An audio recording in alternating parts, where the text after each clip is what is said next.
This is a USB 3 camera module. I was sent this to review for free. If you wanted to purchase it, it would cost you about $110. They haven't paid me for the review, and my opinions remain my own.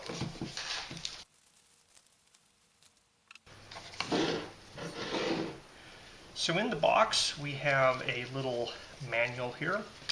We have the camera module itself.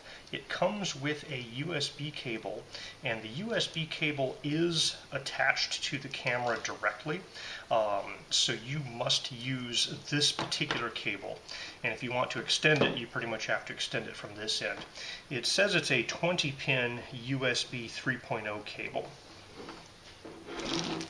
It also includes 4 mounting screws with a little Allen wrench for putting those in. I'm assuming those screws fit these 4 holes here.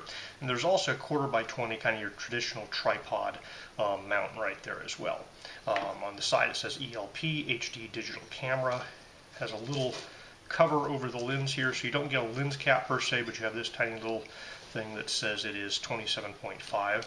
My understanding is that this is a 4x optical zoom CS lens, so you could replace it with a different CS lens if you're not looking for the 4x optical zoom. And really what makes this camera special is that it's a global shutter, so that means you don't have rolling shutter artifacts with high-speed motion. It can do 120 frames per second at 1200p, which is just a little bit more than HD. And if you go down to 720p, it says it'll do 200 frames per second. On the lens here, it says 2.8 to 12 millimeter. I think that's the optical zoom.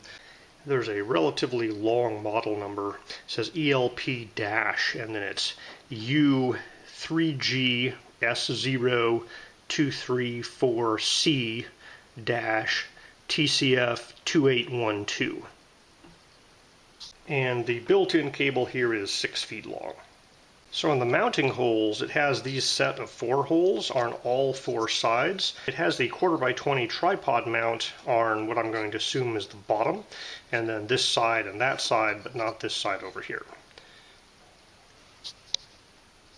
And the only reason I made the assumption that was the bottom is that the cable's coming out there. One thing I really like to see in the manual here is this USB camera is UVC compliant plug-and-play camera for PC laptop. It supports Windows, Linux, Android, Mac OS system, no specific video software required, no extra drivers needed. So I'm going to be evaluating this specifically, probably with Open Broadcast Studio on Linux. So the manual does seem to be very generic, not for this specific module.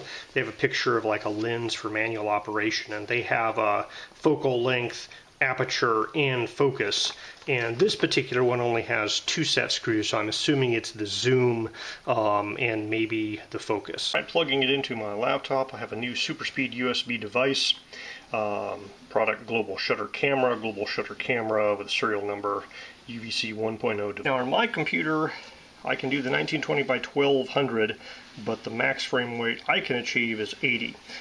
Realistically, 60 or 30 frames per second is plenty for any video application. So the large guy on the outside is the zoom, and the smaller guy on the inside is the focus. And if you adjust the zoom, you have to change the focus. So this is kind of the 4x optical zoom, where it's looking at something close up.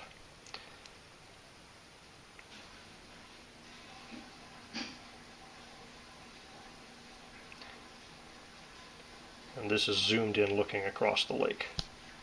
And it is possible to achieve a quite sharp focus if you adjust both of those. However, if the optical zoom is all the way out or all the way in, the focus can't quite pull correctly. So you need to have the optical zoom setting somewhere in the middle, not at the far extremes, for it to focus well. This isn't quite as wide as it gets, but the focus and the zoom are very touchy, and it's hard to get them locked in perfect when either one of them are at the full extension. So this is definitely an industrial camera module. You'll need a little screwdriver to loosen the set screws.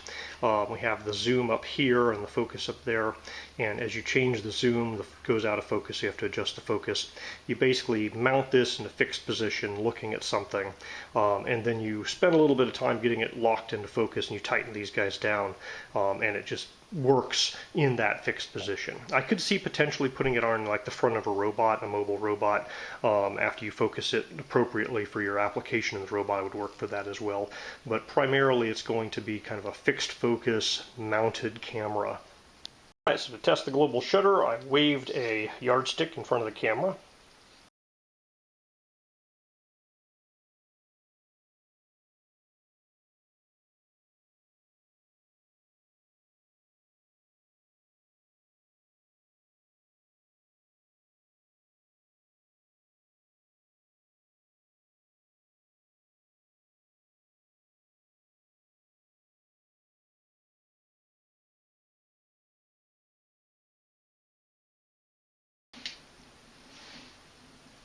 So it does have some sensitivity to infrared light, but it's not a strong infrared camera.